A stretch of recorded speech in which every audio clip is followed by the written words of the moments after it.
Hello, we're live. Hi, Martin. Hi, good afternoon. Good afternoon.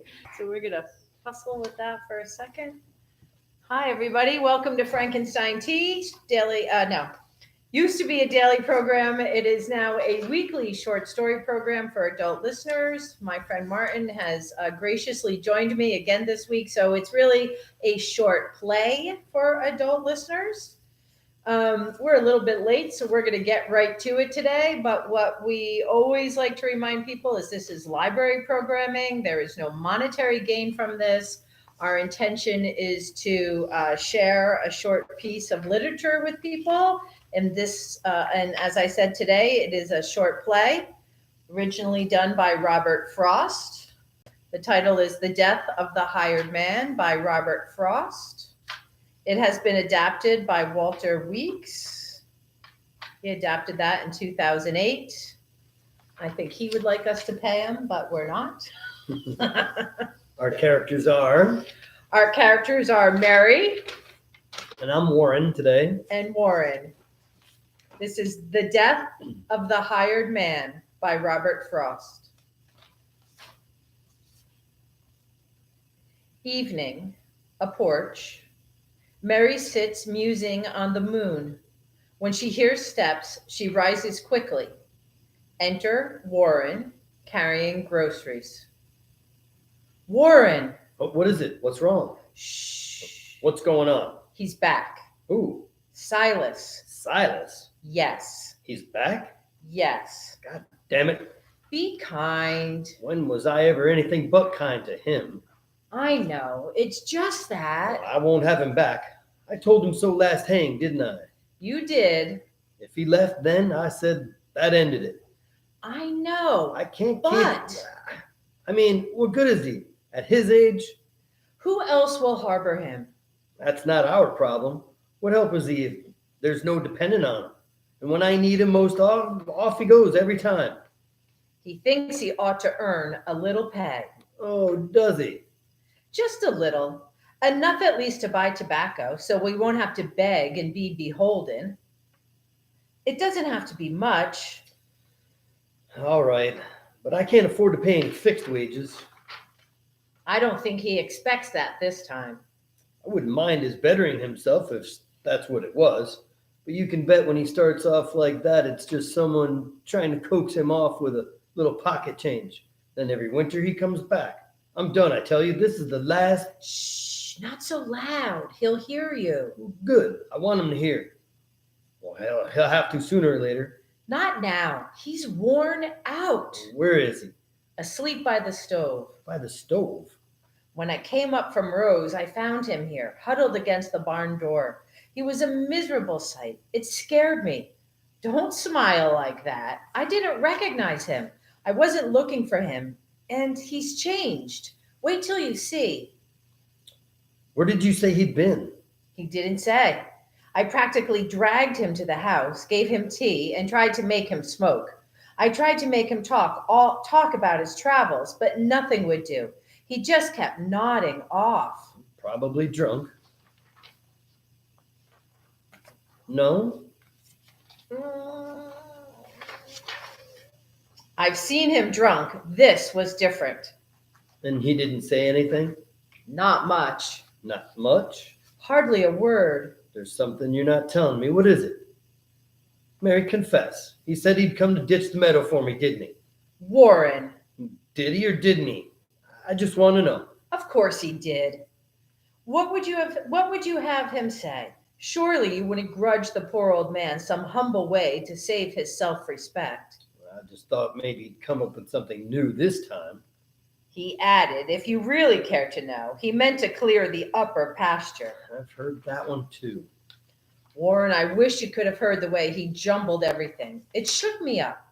I stopped to look 2 or 3 times to see if he was talking in his sleep. He ran on and on about Harold Wilson. You remember Harold, the boy you had haying about 4 years ago? Sure, I remember. He's finished school and now he's teaching in some college somewhere. Good for him. Silas says you'll have to have him back. I guess Silas is running the place now. He says the 2 of them will make a fine team for work. Says they'll lay this farm smooth. The way he mixed that in with other things, he seemed so confused. A little rest will cure that. He liked young Wilson, I guess. You never would have known it the way they fought all through July in the blazing sun. Silas up on that cart to build the load, and Harold alongside to pitch it on. I took care to keep well out of earshot. Well, those days trouble Silas like a dream. Strange how some things linger. Harold's young college boy assurance, it got under his skin. After so many years, he still keeps finding good arguments he might have used. I sympathize. I know just how it feels to think of the right thing to say too late. Happens every time I argue with you. It's more than that. Well, what do you mean? He asked me what I thought of Harold saying he studied Latin like the violin because he liked it. Good reason as any.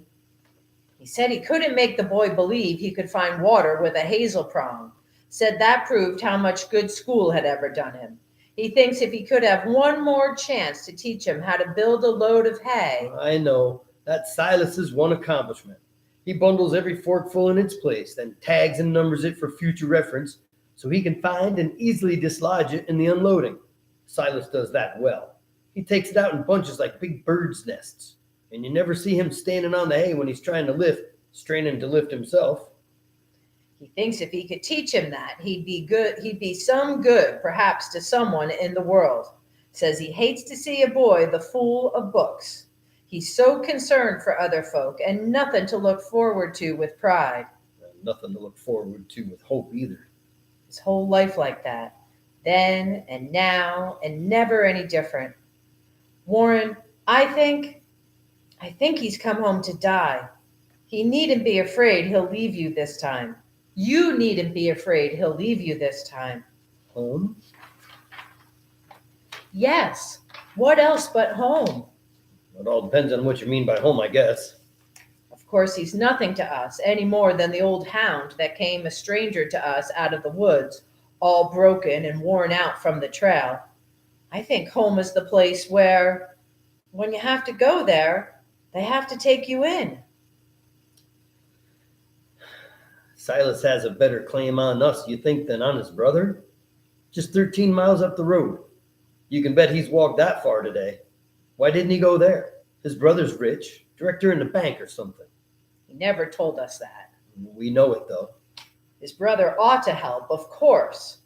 I'll talk to him if we can't keep things going. By right, he ought to take him in.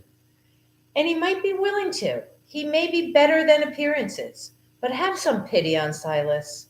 Do you think if he had any pride in claiming kin, or anything he looked for from his brother, he'd keep so still about him all this time? I wonder what's between them. I can tell you, Silas is what he is. We wouldn't mind him, but he's just the kind that kinsfolk can't abide. He never did anything so very bad. Why he isn't quite as good as anyone else. He can't be made ashamed to please his brother, worthless though he is. He's got that much pride. You're right.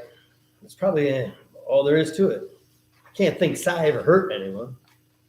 No, but it hurt my heart tonight the way he lay and rolled his old head on that sharp-edged chair back. He wouldn't let you put him on the lounge? No. Go and see what you can do, would you? All right. I made the bed up for him there tonight. You'll be surprised how much he's broken. His working days are done, I think. Don't be so quick to say that. I haven't been. He's a tough old goat. Go look. See for yourself. But Warren, please remember how it is. He's come to help you ditch the meadow. He has a plan. You mustn't laugh at him. I won't. He may not speak of it, and then he may. You coming in? No, not yet. I'll sit here a while and see if that small sailing cloud will hit or miss the moon. Exit Warren. Silence. He returns too soon, sits next to Mary, takes her hand, and waits. Warren? Dead. Slow fade to black. Thank you. Yeah. It's almost like we should do that one again, huh? Yeah, it's good. Where's the rest of it? Where's the beginning of it? I don't know. Let's have the conversation between Silas and Mary. Oh yeah, where's the yeah. Well, Mary tells us a Okay, little bit, right? Yeah. She tells Makes us a you little. wonder. It does. So I read that a few times before reading it just now. Still could have used another few, but we made it. But of course, everybody has their own interpretation. And when I gave it to Martin to read, he came in and said, "Well, what do you think?" Yeah, I thought maybe Mary maybe experienced his last dying words. Maybe she knew that either he was already sitting in the chair dead, or well on his way, that she left the room just before. Just before. Yeah, so she didn't actually have to experience it or something. Right? Yeah. Yeah. Different takes. See what you guys think. Yeah, Hope you let us enjoyed it. know. Yeah. All right. Well, thank you again for Frankenstein Tea. Yeah, thanks for coming. Have a great afternoon, everybody. Enjoy the sunshine. Is it warm out? It is slightly, yeah, it's getting there. It's getting there. I think we have a Daffodils are couple nice days ahead. Look forward to reading again. Okay, me too. Peace out, everybody. That's the way. Thanks, Kristen. Yeah. We almost did that one.